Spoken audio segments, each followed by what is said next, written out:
we're able to get into our next series. Nate, you said it is Let's do it. Baka, it's Bosse, it's Boss, something like that, and here we go. Okay, I'm seeing some Bosse in the chat. I have been informed as well by Theory in the chat saying Baka is actually Volts from SC2, who is I believe a Grandmaster level Zerg in North America. He Ultralist dropped me a few times. I don't really know why. He's kind of a funny guy. Likes to do some meme builds and whatnot. So maybe he's got something fun or exciting for us. But we are on Jagged Maw to kick it off. So literally anything is on the table. That's all I'm gonna say. You know, you talk about the 2 towers. Screw it, man. Let's get 3 towers. Let's go, baby. Yeah, we're just skipping straight past Lord of the Rings, right? Ladies and gentlemen, you can use infernal openings to help teach your children basic math. 1 tower versus 2 towers, and now 2 fiends. There we go. Already gone on the map, though. Should do a decent job of scaring these fiends away. And actually, well, we're going to see it get a cancel here. Isn't it going to go down once again? Let's go. And this fiend okay. You know what? I think that was a mistake. So I was about to say, hey, look at this, right? We have this setup where you have the wall right there. So technically you should be able to be totally safe from the fiends. And that actually is not the case. And hey, Nate, did you know that 1 tower is better than 2 towers? Because that's what's happening right now. Yeah. I mean, definitely trying something out of left field. Let's say that. But when the sheep and even when the goats end up being turned against you, you know that's when even the camps are joining your opponent to kick your butt. That's when you start to feel a little bit of the pain. Gaunts get picked off, and what seemed like perhaps a very interesting attempt to just for this strategy out of Baka did not quite land. So the tower is still up for Bosse. He's feeling good. He's going to be able to take the vision camp, and as we know, you win the early chest thumping competition in Infernal, and usually ends with you taking all the camps. Yeah, and you know, one of the best things as well by taking these towers instead of just trying to take it without any sort of tower is you have a shroud ring around that, which means that Infest does 1 HP per second for 10 seconds, 10 HP total, or 10% HP total. So sorry, 1% HP per second. Shrines level 1, they heal you, or they give you 1% white health per second. So you will never die to Infest while you're on Shroud. You have to take external damage as well. So that one Gaunt that was at probably just about 1 HP was not converted into a fiend, was able to sit there and provide the Infest 7 HP, close enough, was able to sit there and provide the additional conversions onto the vision camp. Is now able to sit here and provide additional damage on top of this siege camp, which is, again, it's a big deal because that unlocks that pressure. And apparently in the 24 hours, Nate, since you cast yesterday, the double catapult delay timing is just the way you play. This is it. Everybody realized, they're like, wait, why take the first catapult and then push? Why not just kill the camp, wait, use the camp's fiends to take the other camp, and do the whole thing over again and just double up? And can't blame him at all. Can't blame him at all for going for it. Takes this camp right as he's about to finish clearing out the second one, and we see the players already even trying to time them to go up this ramp together, so you don't accidentally have one at a time or one of them gets isolated or split off. So are we going to see somebody hold this for the first time today? Let's find out. So there is one Shroud Stone, second one on the way. Gone. Well, here's the problem, right? Because of everything that happened in the early game, there's actually a Gaunt lead for Bosse on top of the fact that he's got these double catapults. So I think we will see it held eventually. I don't think it gets held right now. I think this pressure honestly might even work even without the catapults, just because of, again, how far ahead Bosse is. He only committed to 1 Shroud Stone on the speed camp, not 2. So that's a lot of money that you're wasting. He gets the speed camp, he gets the vision camp, he gets other things. And so the production's just not there. The tech is just not there, and he's now totally zoned out. And again, remember, these catapults don't do friendly fire. You don't have to worry about that one. You can just dive on top. You can soak the shots if you want to. You can leave your friends behind because, well, if your friends are left behind, it's fine. If your friends don't catapult rush, then they're not my friends because they're losing. That's about it. GG gets called.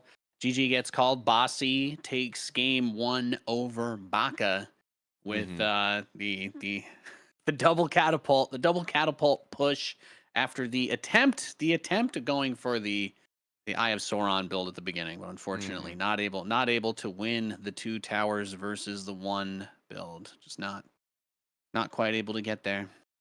So Nate, here's the question now. Yeah, here's the question though, Nate. Right? Like, we've had 3 2-0s, I think, in this round of 16 already. Do we finally, because again, a lot of this was unlucky, or it was an attempted something that didn't work. It was very much almost a build order problem as much as it was anything else.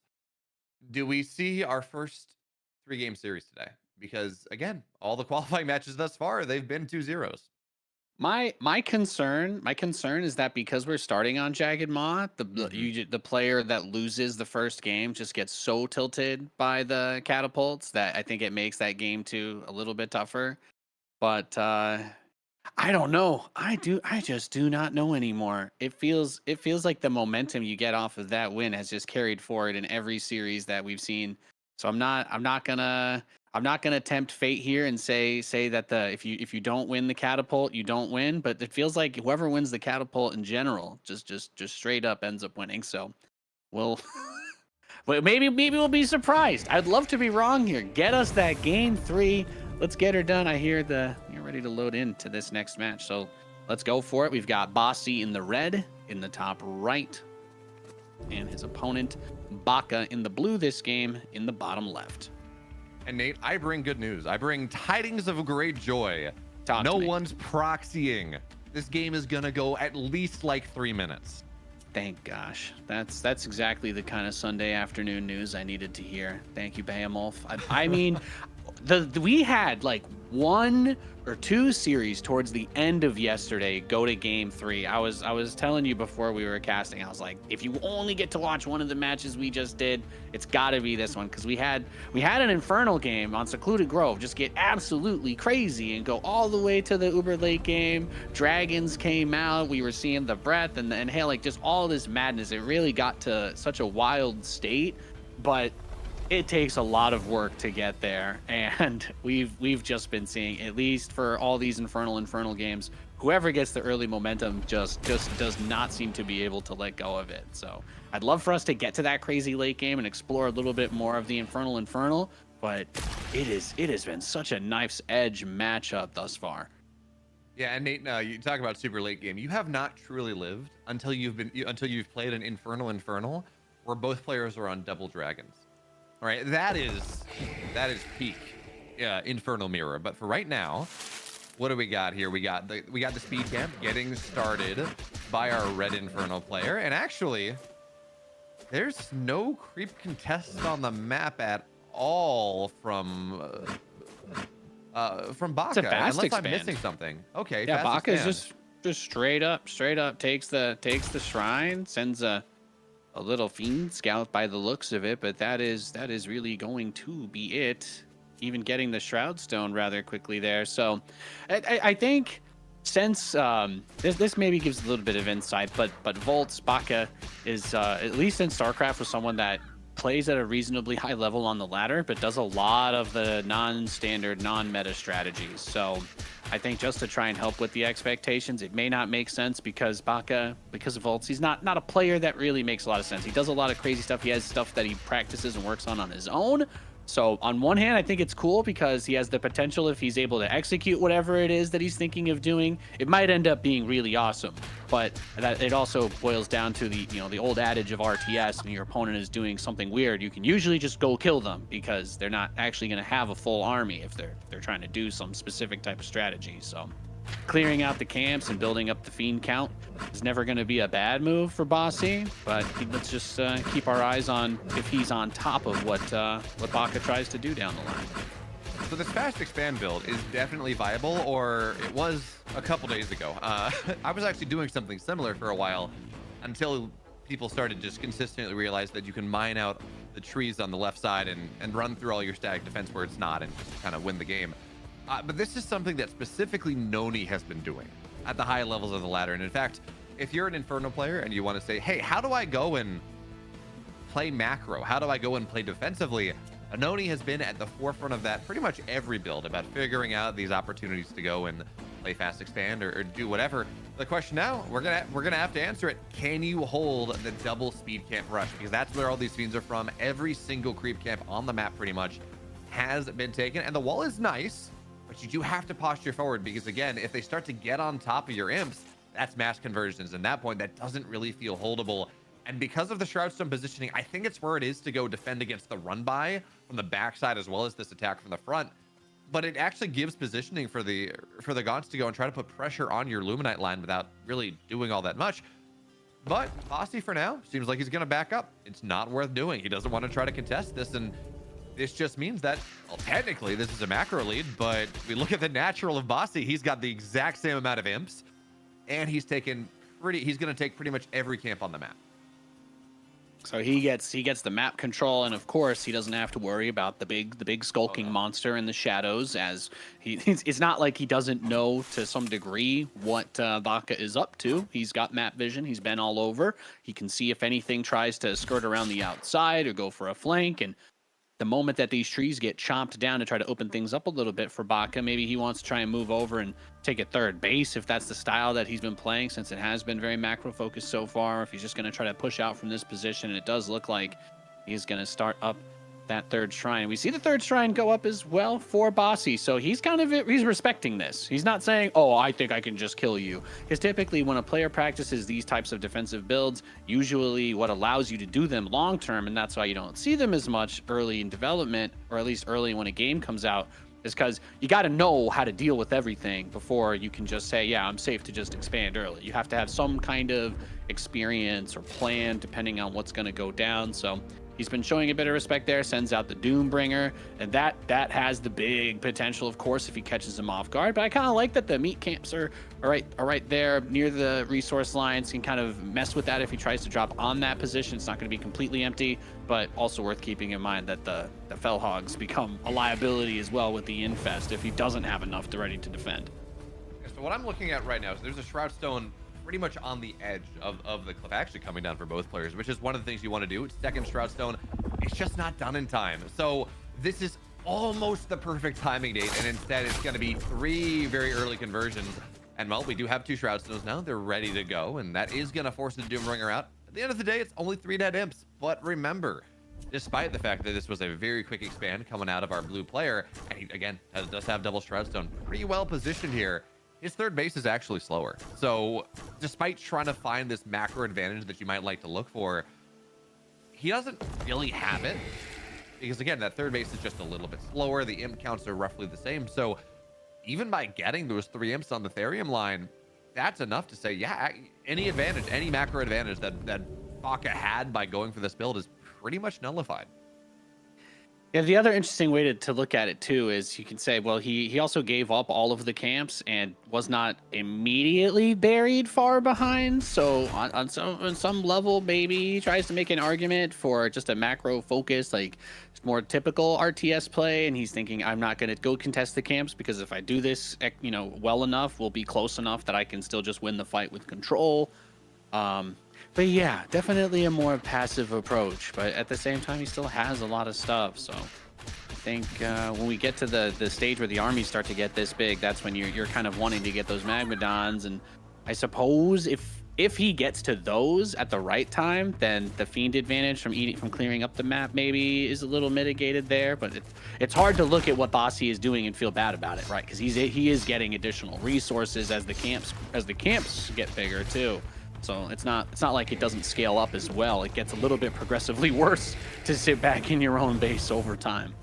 Yeah, it's one of those things where this is fast expand build. You're kind of okay with losing all the creeps level 1. Not great, but it's manageable, right? You're saying this is fine. I'm gonna get my natural faster. I'm gonna get my third base faster. I'm gonna tech up a little bit faster. That's the advantage I get out of this. But losing the second round of camps is actually much more painful, as an FFC is going to get dropped. Magmadons are going to try to trample on forward. The problem is despite everything that's been happening for Baka, he has less tech. His army's not quite as strong. He's going to be able to nice, really kite back against the first Magmadon that we see coming out of Baka. But that could, you know what? Hey, that's a Super lot of turret. guns. That's a Shroud Stone manifestation as well. This is going to force this back very easily. And at this point, maybe this is worth talking about, because one of these Magmadons, I think, is going to get caught on the backside. It's going to try to trample away and get some of these fiends, but it should die in the end. Yeah, eventually this thing will fall, as you actually convert a bunch of the brutes to make this happen. And now we try to snowball onto the other side of things, hiding backwards. Nightfall infestation on top of all the gaunts is well placed But on the Both other sides. side as well, yeah, on both sides. The problem is, again, it's hitting first onto Baka, which means any deaths are going to start to transform, going to swing that around even further. But that being said, actually, it was only one Magmadon on top. Not a lot died, and the Magmadons of our blue player continue to move a little bit further forward even as they die. So Baka's now the one with map control. He's the one that's going to force his opponent back, and I don't think he breaks the high ground here. Not really. Not with the two Magmadons on the high ground, not with the concave of Gaunts. But at the very least, he's established some space. He's bought himself some more time. He's bought himself something that, well, for the first 8 minutes of this game, that he quite simply did not have. Love to see it. We definitely turned into a very interesting game based on the way that it opened. We were concerned about the level of passiveness, but the very first opportunity that he had to let him come up the ramp and then push and try to counter and chase and punish, he did go for that. So it got a little bit close, but I feel like the Magmadon count getting completely thinned out for him took away his ability to keep moving forward. Tries to take the fourth, immediately pounced on by these fiends. So not going to be able to take that quite at the time that he wanted to. Gets his own to come back just in time, but good focus on the imp. Makes sure he says, okay, well, I can just run away now. You have to send another one to go build that. So even the tiniest bit of delay, just playing for every advantage possible. We do have 3 Magmadons with Baka's army in the middle. So where does he go? Try to push up through that right side. Otherwise, you got to take the long way into the choke point. So yeah, he's gonna take that right path by the looks of things. It's Just important the to resource camp. It's important to point out as well that because of the just because of the SimCity and the natural, Baka has not been mining Ethereum from his natural. He's on 3 base Luminite, 2 base Therium, which again, that's a big deal when we talk about how many Magmadons you can make. They're 150 Therium each. They're very expensive. These tramples on top of everything are going to be so nice at the start here, buying time, buying space.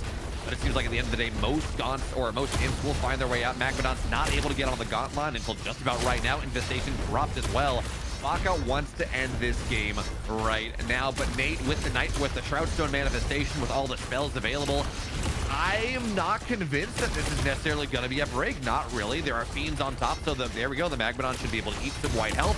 They're going to be able to trample on top of all of these Gaunts, and it was an interesting attempt, but I mean, he went into it. You called it perfectly. He sent his Magmadons into Bosse's army, but he only had 3 of them, and he sent all 3 into the middle. And what did they do? They delayed Bosse's army from arriving, but they didn't really kill anything. As you pointed out, he wasn't able to catch all the imps, and there are still so many Magmadons left for Bosse, especially with the Shroudstone manifestation. There was no way that he could push through that. So it comes down a lot in the Infernal Mirror. Those Magmadons and the way that you use them are so huge, because yes, you can just kite away from them. They are slow, but when you can kind of get them in any sort of arc or position to flank, it could be really big. At the same time, it was cool to see 3 Magmadons stall out 7 other ones, but you need to have a follow-up plan for when your 3 die. Now, I think part of what we saw there as well is it was a pretty solid infest on the left side, on top of all those imps, on top of everything. So I think the goal was like, yeah, you know what? I probably lose these Magmadons. That's not great, but if I can go and use these to squish all the imps down, to squish all the Gaunts down, and suddenly I'm sitting at 15, 20 fiends, something like that, and can start to snowball things. Suddenly I've done damage to the Gaunts. I got fiends spawning on top of all the Gaunts, and I can really make this happen. Then yeah, sure, fine. I don't hate it. The problem is, again, as I briefly mentioned before the fight happened, this has been a player that's been mining off of 2 Therium camps. So he's got all this macro, sure, fine. He can't afford nearly as many Magmadons, so when he trades one out, he's actually trading out more than one, effectively, in comparison to his opponent, because Bosse can just afford that many more Magmadons, that much more pressure on his backline. Coming up now, taking the vision turn in the top left, and we talk about, of course, when you're playing for those map controls, it is kind of nice to see the giant chicken. He's maintained that map control very well throughout the entire match. However, we've still gotten to that sprawling kind of spread out stage where, even though it's these big haymakers getting thrown across the maps, neither player has really buckled, and it kind of shows in an interesting way the approach on either side here seems to have been able to match up with the other. It's come down a lot to the positioning in the fights. One of the things I really loved seeing yesterday, Mana had some really sick Magmadon flanks, and I'm wondering if at some point we'll have a couple kind of splintered off from the army waiting to maybe catch somewhere else that they'd be going, or maybe the choke points on this map being less trees and more cliffs will get in the way of that being a viable strategy. Well, here's the second problem as we talk about things. Not only is there a dragon out, by the way, for Bosse, and I don't see one for Baka. I don't think he's, honestly, I just don't think he has the Ethereum for it. There's a Shadow Spire as well, so you're going to have just a little bit more protection for that dragon. Now we're going to see Shadow Flyers try to go in, but again, because of the white health, because of everything else, they're getting targeted down. The dragon is still here, and it is by far the most important unit that we're going to see in this fight. It's going to target everything down, as you pointed out yesterday. It is the most single target damage unit that exists. It shreds everything. And without that ability to spawn more fiends, without that ability to drop infest on top of everything, without and that it increases single the target fiends DPS that you get too, exactly. right? So it's just, it becomes a huge snowball to get that dragon out, especially before the other player. And let's face it, it looks awesome. So we do have the dragon on the other side now out defensively. So he's trying to get the single target fire as he has a little bit more of that health left over from the start of the fight. So he actually, Baka is able to kill the opposing dragon, and now we're seeing him kind of start to flood out a huge amount of fiends from the extra summons off that passive bonus. At the same time, there are a couple of Magmadons stomping their way through that worker line in the bottom, trying to get out. Bosse mentioning something about his dragon being a little tough to control, unfortunately, but what a crazy opportunity, what a crazy moment to get his summon in and just pounce on him, since he, in a way, having the dragon first seems like it's good because of how strong it is, but once it takes a bit of that damage, that's tough, right? Dude, and the big thing there is that, well, Baka just got the double Therian patch just in time. Is really how we want to take a look at it. As his dragon barely stays alive. My goodness, it's dead now. There it goes. Well, now we don't have the dragon come back anymore. But the fact that he was able to extract just enough value out of that double Therian patch as the fight happened really allowed him to turn the fight around. Now, this game is not over. By the way, that dragon was really good, but now we're sitting in a 5-minute cooldown where no one can summon the Blade Dragon anymore. The Shroud Stone's been manifested, so that's a lot of DPS on top of things. The Magmadon count's still pretty nice, even as the Shroud Stone falls. And I still don't hate Bosse's position, even as he did have that one big fight turned around on him. His economy has just been better for longer. He's been playing like the style that seemed to be more technically correct, but once the armies have come out, we've mostly just seen Baka kind of demonstrate his control ability and understanding of some of the positioning of the battles, having still having his stomps going into the back, by the way, trying to push through with the infest and then sending the second stomp through. So he's been trying to space them out between each other, so he's not just using all of them at once, but the cooldown also isn't that bad either. So coming out with all of his fresh Magmadons, Bosse's going to be able to push this back without too much trouble, it seems. A few more units are going to continue to rally across, but he's going to need the heavy hitters to take down the Magmadons. Gaunts aren't going to be able to get it done. Yeah, Magmadons, they just kind of shred Gaunts. No, Gaunts, of course, can run away, and especially if there's a Ritual Shrine. I don't know if there is, but you can upgrade them to move just a little bit faster, and that's always really nice. You try to run away from these tramples. Now, the interesting interaction, actually, like the micro interaction that you take a look at, is generally what you're trying to do as the Infernal player in these fights. Is you're trying to bait out the trample first, and then you kite away, and then you engage your own trample. Because you know your opponent's not going to have, you can shove him back, and it can work out rather nicely. But Bosse's trying to end this game right now. I think he's spending a lot of his animus on the charge resets to make sure he has as many Magmadons as possible. And it seems like he is actually going to shove right on through things. The imps are going to fall. Everything is going to fall here. This third base is going to go down very quickly. And hey, if there are a couple Gaunts here, it's going to be mass conversions as well. More fiends on the side. Bosse, despite losing that dragon, and again, despite how weak his Therian mining was for a solid 75% of this game, looks like the one that's going to shove us and force us to our first game 3. That's given us a heck of a series so far. Mr. Baka over here just getting it done right up close. We do have the Shroud Stone manifestation to help hold this off. Quite a few Magmadons defensively still for Bosse. Can he turn it in these final moments? Going for the Infest Cloud as well on it. Trying to get every little bit of an edge back that he can. We're really seeing that turret do some serious work, Beo. I mean, I'm worried at this point. You talk about the turret doing serious damage, and it is forcing things back for now. It's kind of a question of the economy. We know the main base is roughly mined out, if not mined out, but the dragon cooldown's back. So here comes the Blade Dragon on the field once again, and for a second time in this game, we're gonna see that great big flappy boy, the man, or I guess the dragon devoid of all skin, forcing things back. Although, Nate, you know, there is a very important question that I've seen brought forward. Technically, this is a flying thing. This is a Draconid, I guess, that has 2 legs. It doesn't have 4. And technically, that makes it a wyvern. I think legally though, since they're not real, it is up to the interpretation of the creator. So if they called it a dragon, then I believe that in the context of their universe, it can be a dragon. So I'm just gonna put that out there. Thankfully they're not real. Wyverns are also not real if we're going Monster Hunter. But if they want to call it a dragon, I'm gonna allow it. I'll be the official referee on that. Oh man, if these shadow, oh god, that was like 400 therium right there. That just went down the drain at the expense of like one shadow flyer and some gaunts. Not a lick of damage on this dragon.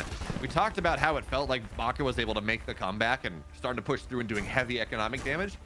He just spent, I don't know what his bank's like, but I can tell you in these infernal late games, you spend a lot of therium. It goes down very fast. So he spent a significant amount of that bank trying to take this dragon down. He was unable to do so, and now, I mean, what are you gonna do? It's really hard. This base is dead. The double Shroudstone Manifest is also gone, and it is a nada. I mean, the retake here, Nate, you're coming from low ground, high ground. You're running right into a bunch of Magmadon, and there are so many imps on the field too. Yeah, there's so many for both of them. The dragon does come out over here from Baka on the south side, but he was able to get so many of the fiends out first. They're kind of choked up on the bottom side of that ramp trying to move out. So the spread has been there for Baka defensively. Now we're going to see that trample come through this one more time to try and get on top of it. Fully Breath coming out has the effigy going down for a little bit more of the shroud on the west side. Try to get the rest of the reinforcements going, and that seems like it's going to be enough for him to continue to turn this as he holds it together. We do see more of those anti-air bombers coming out for him, and he would love to get those on that dragon, but they are quite weak. Trades them out 1 for 5. Not a bad deal. Yeah, Shadow Flyers are very strong, but they also die very quickly here. And actually, it seems like Baka, he's got the HP win. He's got more white health on the unit. He's actually able to target things down. He's got, and again, Infest applied on top. So when we talk about 1 HP per second, we say, that's a lot. It's great. It's a lot of damage. Well, against a dragon that has 600 HP, Nate, it matters a lot more than when you're trying to kill a fiend. Yeah, especially just the impact that it has on getting the extra fiend from the infest with that dragon nearby. Just, it takes everything that we've talked about with the snowballing and the stressfulness of that and amplifies it to another level. Looking, coming over, just taking that dragon, focusing down a few of the imps with it, getting that breath to infest all of them, and then it can take that breath in from the nearby infest and get a little bit of health back too if anything's still alive. So we're really seeing that dragon control come in and be tough, and so many shadow flyers to deter the other one. You mentioned the economic game. We are seeing that even though he got the dragon, he doesn't have the money to support it with everything he needs behind it. BeoMulf and Baka, he's not in a place to be throwing out a bunch of shadow flyers to turn it around the other way either. No, not now. Not that he left the double therium. The main base therium is likely like 1 patch right now, so just not mining efficiently. The natural, I don't know. He wasn't mining it the majority of the game. But at this point, I've heard tell that, have dragon, have chance, whatever it is. But unfortunately, at this point, when you just have the dragon, it's not all that great. Although, as the Shadow Flyers try to dive through a massive field of Shroud Stones, at least some of them are going down. The trick is, Nate, there are so many that even if like 10 fall, it's doing a good enough job zoning the dragon out that it doesn't really matter. It's okay. I got a Shroud Stone in my main. It can peel for me. No big deal. Okay. No big deal. I'm just going to fly all the way to the back of my main base. Hey, don't worry about the third. It's not a huge problem. It'll be fine. We're going to stop this on 2 bases and swing it all the way back around. Yeah, I don't know, Kev. It's looking all that good. He's got a tremendous amount of fiends, shadow flyers, gatekeeping that main ramp. So he's completely retreated all the way back inside. But yeah, you can't really see it. Can't really see it anymore. He hasn't gotten on the other side of the map in quite a while, and the bases that he did dislodge have been rebuilt. So looking like that is gonna be it for this one. Don't see too much else he can really try here. Yeah, I think we actually saw a GG pop up briefly coming out of Baka. So at this point, that should mean that Bosse, well, gonna mean regardless, but Bosse is gonna move on into the round of 8, or actually has moved on to the round of 8, has qualified for next weekend. And Nate, you know what? I can't say I'm too disappointed. We finally had that late game infernal action. We finally had that. Well, it wasn't just down to the first couple gods. It was actually a really solid game. That was all I wanted to see. That was all I wanted to see. Bit of late game Infernal versus Infernal, because I think that it can give like a tough impression when you get the fast games. You know, maps like Jag and Ma kind of ask for that, but really there is a level of depth to this game that players have been able to reach. But I think that we're seeing, especially in the earlier stages of the qualifiers, as we move our way up, the skill disparity starts to close in a little bit. But when you get a couple of players that can hold each other to the flames like that, it's just fun to watch. Good back and forth. Map control. The player that had the map control didn't have the complete advantage off of all the camps, but you could see where it was helpful in some areas. But it was kind of cool just because you could sort of tell that Baka had played this situation a few times and was comfortable giving up that map control. So I like seeing his approach to the game, and I'm never gonna complain about Double Dragon. I mean, No. just say it out loud. It just feels good to say Double Dragon. It's badass. I love it. Makes me cry. Double dragon all across the sky, Nate. All the way. All the way. That might be too old.